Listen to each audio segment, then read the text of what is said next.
Let's talk about eating a fish. I mean, if you eat a fish, and the meal is a fish meal, that means the fish is the primary food in the meal. It's the main dish. So fine. So you eat the fish. You eat the fish with something or without something. I mean, everything is fine. But what if you want to eat fish with a meat meal? You eat fish and you eat meat. So how do you do that? So you know that the Gemara says that there's some sort of sakana involved, some sort of danger. Well, I'm not interested in trying to explain it because I don't understand it. But there's a danger in eating the fish and the meat together. And therefore the minhag, I mean the Jews have accepted it, and I think if you talk to most Jewish housewives, they think that this is certainly the way it should be. The minhag, the custom, is not to eat the fish and the meat together. There's a famous tshuva of the Chassam Sofer, Yeridea number 101, that relates to the question of why it is that we have to separate between the fish and the meat. And he says that the minhag of Osenu is Torah. That a minhag has a very, very high standing in the Jewish law and lore. It was, if Jews have done this and they accepted this position of the Gemara that eating meat and milk together is problematic, then that itself is a reason to keep doing it. I mean, the reason that we do it is because the Gemara said it.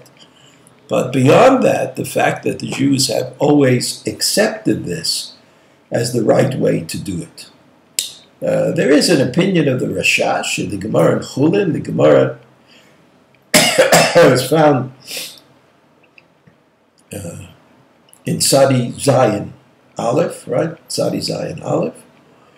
The Rashash there explains that he thinks that this danger is only related to the particular fish that they were talking about,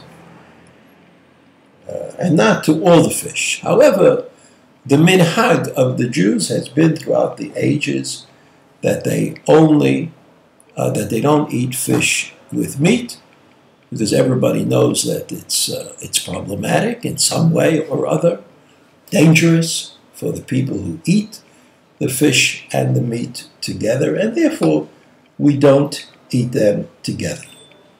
So what we do is it's generally our custom to eat the fish first, and then to eat the meat. Between the meat and between the fish and the meat, we generally do some sort of kinuach v'hadacha. Kinuach means we eat something that takes the taste of the fish out of our mouths, and we also wash out our mouths in some way or other. Hasidim think that the way to do that is by drinking whiskey or some other something else, which definitely takes whatever taste was in your mouth out of your mouth, right? So between the dag and the basar, we do something. We clean out our mouths, we get rid of the taste of the fish, and then we eat the meat. It's also we generally change the silverware that we use.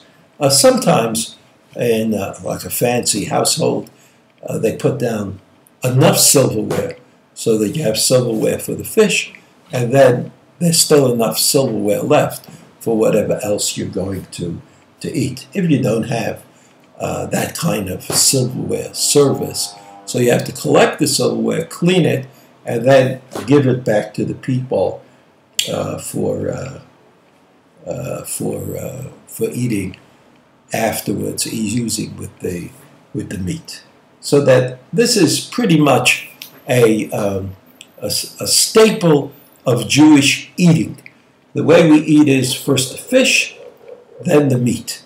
After the fish, we do something to get the taste of the fish out of our mouths. Very often we drink a schnapps if it's that kind of a meal, like Friday night, when it's common to eat gefilte fish or some other kind of fish. We don't eat the fish with the meat.